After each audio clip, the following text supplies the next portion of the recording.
Madam మీరేం tension పడకండి.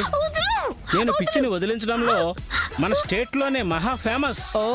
ఈవిడ గారి గురించి మీరు ఇక మర్చిపోండి.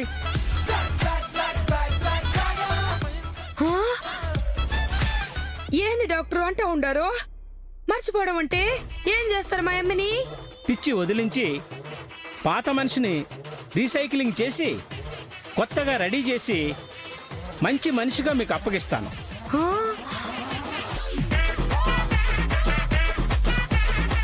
డాక్టర్ గారు, మీ మీద మాకు పూర్తిగా విశ్వాసం ఉందండి.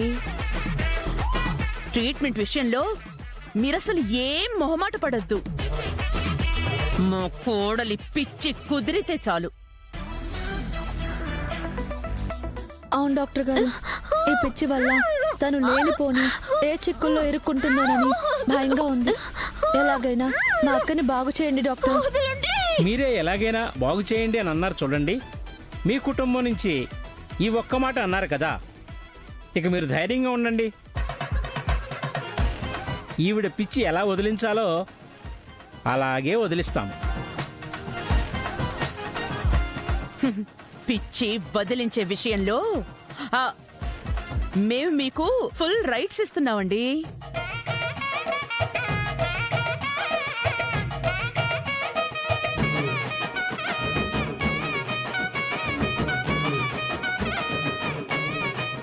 ఈ వీడి నా మీద కావాలనే స్కెచ్ వేసినట్టుంది, అర్థమవుతుంది. సిస్టర్, మేడం గారు మనకి ఫుల్ రైట్స్ ఇచ్చారు. ఇక ట్రీట్మెంట్ మొదలు పెడదాం. ఎలక్ట్రిక్ రూమ్ కి పేషెంట్ ని తీసుకురండి.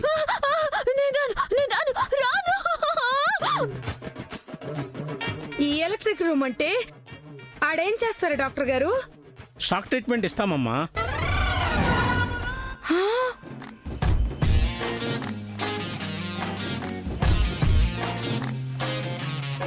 దెబ్బకి బుర్రలో నరాలన్నీ మళ్ళీ యాక్టివేట్ అయిపోతాయి. డాక్టర్ గారు వద్దు, అట్ట చేస్తే మా అమ్మ తట్టుకోలేదు. తట్టుకోలేకపోవటమేనమ్మా ట్రీట్మెంట్ పనిచేసే విధానంలో మొదటి స్టెప్. అలా తట్టుకోలేక చివరికి పిచ్చి దానంతటదే నశించిపోతుంది. కాంచనా, ఎన్ని రోజులుగా అనన్యకి సరైన షాక్ ట్రీట్మెంట్ తగలకే పిచ్చి పెరిగి పెరిగి తన చేష్టలు ప్రాణాలు తీసే వరకు వచ్చింది. దీన్ని ఇప్పటికైనా కంట్రోల్ చెయ్యకపోతే ఏదైనా పెను ప్రమాదానికి దారితీస్తుంది.